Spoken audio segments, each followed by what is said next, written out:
For long-term investor, shorting is just a gift that keeps on giving. क्या आप भी चिंता करते हैं कि जो इतने बड़े बड़े शॉर्ट सेलर्स हैं, ये आपके स्टॉक को शॉर्ट करके टैंक करने की कोशिश करते हैं? Hold up, this shorting might be your golden ticket. Short sellers आपके स्टॉक के अगेंस्ट बेट करते हैं.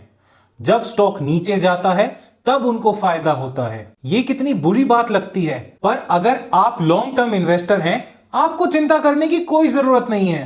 कितने ही शॉर्ट सेलर आ जाओ, but what if your company is killing it? That means company का नेट रेवेन्यू बढ़ रहा है, नेट प्रॉफिट में इंक्रीज आ रहा है. पर अगर कंपनी का स्टॉक प्राइस फिर भी डाउन है, ये तो आपके लिए खुशखबरी है. मुबारका जी मुबारका, आपको मौका मिल रहा है लोअर वैल्यूएशन पे स्टॉक को खरीदने का. इसको कंपेयर कीजिए अमेरिका में ब्लैक फ्राइडे सेल से, जहां पे आपको $100 की चीज $10 या $20 तक में भी मिल सकती है. इसीलिए मेनली हम फोकस करते हैं प्राइस टू अर्निंग रेशियो पर, क्योंकि प्राइस टू अर्निंग रेशियो आपको फेयर प्राइस के आसपास रखता है. फेयर प्राइस क्या होता है?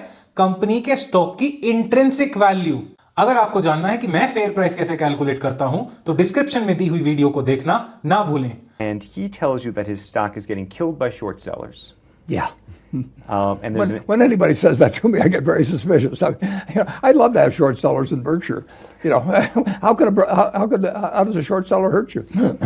अब बात करते हैं हम वॉरेन बफे की कंपनी बर्कशायर हैथवे का, जो अगर आप पास्ट 20 इयर्स का पीई देखेंगे तो 15 से नीचे ही उसका मीडियन पीई रहा है. अब कोई कंपनी जो पहले से ही इतनी सस्ती है और डे बाय डे वो ग्रो भी कर रही है, बर्कशायर हैथवे की ब्रांड वैल्यू तो पूरी है, अब वो कंपनी और सस्ती हो जाती है. तो वॉरेन बफे कहते हैं, आई इनवाइट शॉर्ट सेलर्स.